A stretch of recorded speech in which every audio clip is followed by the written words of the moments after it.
Fais les os.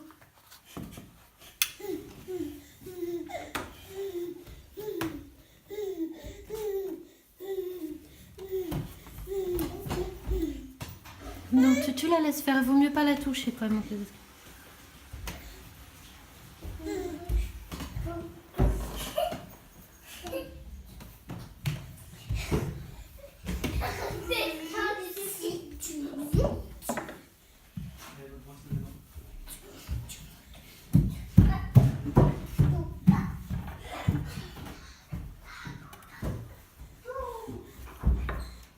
Bonjour, alors aujourd'hui je vous fais une vidéo sur la sécurité à la maison et je cible particulièrement sur les escaliers et puis un petit peu aussi sur le chaud, les risques de brûlure avec le four et des choses comme ça. Alors, c'est pas une vidéo pour vous indiquer quoi faire du tout d'ailleurs, mais voilà, pour vous dire ce qu'on peut faire de différent par rapport à ce qu'on peut avoir en tête. Souvent on se dit, tiens j'ai un escalier, hop, je mets une barrière et puis c'est fini. Effectivement, j'ai eu aussi ce premier réflexe de parents voulant la sécurité du bébé. Et puis finalement, bah voilà, au fil des enfants et puis des lieux de vie, on change, on apprend. Et puis voilà, je vous partage ça du coup. Alors, en fait, quand on a un escalier, ce qu'il faut savoir et qu'on n'a pas forcément du tout en tête, c'est qu'un bébé est capable de monter des escaliers dès ses 6 mois, en sécurité. Ça veut pas dire même s'il le fait en sécurité, ça veut pas dire de le laisser faire seul, hein, mais voilà, c'est bien de savoir. Et la descente, c'est quand même plus tard, c'est quand même, je dirais, ouais, 15 mois. 15 mois pour la descente en sécurité, pareil, mais pas sans surveillance forcément non plus. Donc en fait, oui, il est capable de monter à 4 pattes. En fait, ses marches. Et les descentes, bah, ou il les fait sur les fesses, ou il les fait debout. Ça, c'est chaque enfant qui va trouver sa manière de faire. Est-ce qu'on met une barrière ou pas? Bah, en fait, quand on met une barrière, ça bloque complètement. Si vous avez un bébé qui va faire...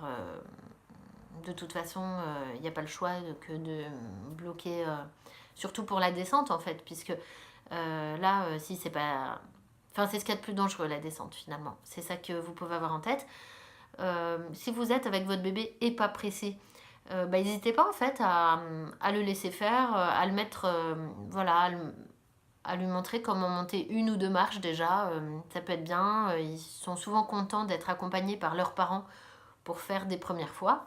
Et puis qu'on les félicite quand ils y arrivent, donc c'est bien. Voilà. Voilà ce que j'avais à dire un peu. Il faut leur montrer. En fait, ils se feront en sécurité quand ils auront passé clairement la phase du lâcher. Je lâche et ça tombe. Et quand vous savez, souvent dans les chaises hautes, ils lâchent, tout ce qu'on leur met. Quand ils ont plus faim, enfin quand ils ont faim, ils mangent, hein, mais quand ils ont plus faim, ils s'amusent à lâcher. En fait, c'est une phase importante d'apprentissage, puisqu'ils se rendent compte déjà que quel que soit l'objet qu'on lâche, il tombe. Donc ils essayent toutes les formes et toutes les tailles. Voilà. Je remercie ma collègue orthophoniste Catherine d'ailleurs qui m'apprend beaucoup sur ces phases de développement de l'enfant. Voilà, je vous mettrai une vidéo en suggestion si ça vous intéresse, le lien entre motricité et apprentissage intellectuel du bébé. Bref. Donc, pour la montée-descente de l'escalier, en fait, voilà. En fait, une fois qu'il a compris que les choses qu'on lâche tombent, après, il peut passer à l'étape suivante, à savoir que nous-mêmes, en fait, on peut tomber. Donc, on peut tomber de notre hauteur et on peut tomber d'un escalier. Et s'il a compris ça, en fait, après, il pourra passer à l'étape de monter et descendre en sécurité, puisqu'il aura bien compris qu'on peut tomber et se faire mal, du coup, par conséquent. Mais ça, c'est un apprentissage intellectuel, ça va pas de soi.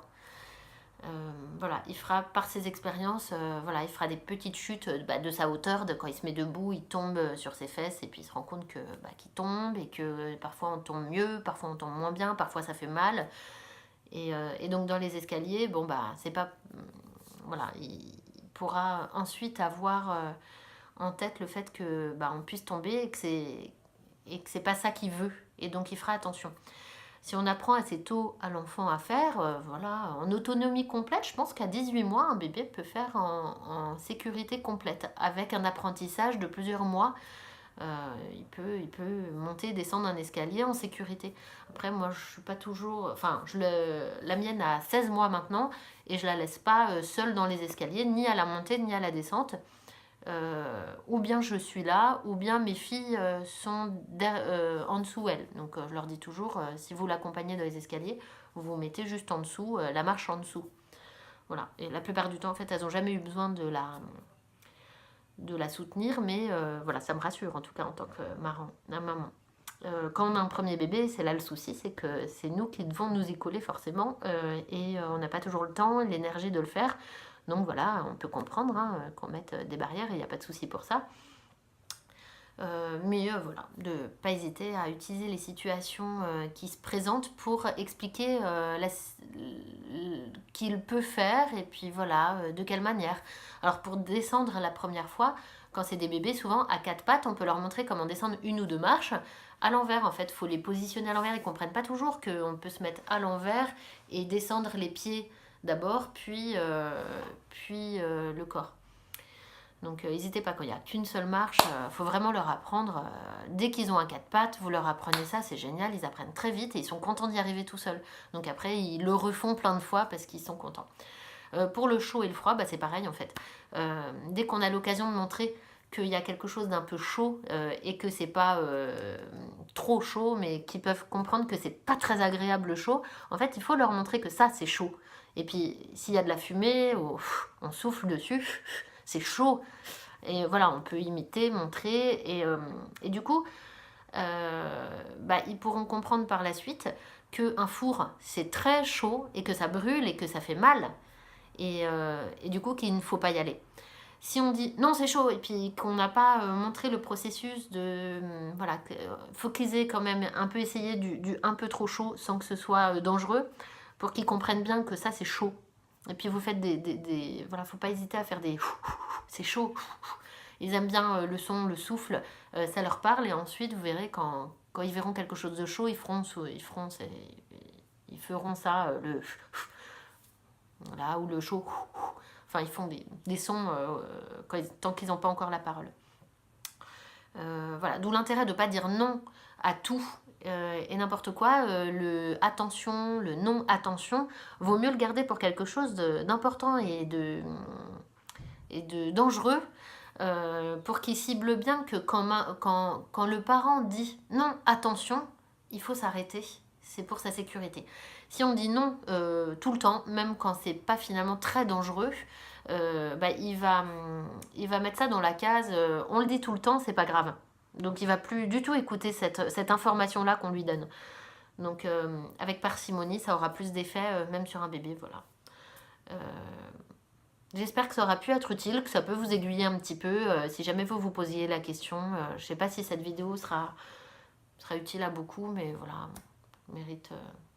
En tout cas, si vous tombez dessus, c'est peut-être que le sujet vous intéresse. Alors voilà, n'hésitez pas à me faire des demandes sur des sujets qui vous intéressent. Il n'y a pas de souci, moi je n'ai pas toujours les idées qui me viennent, donc voilà.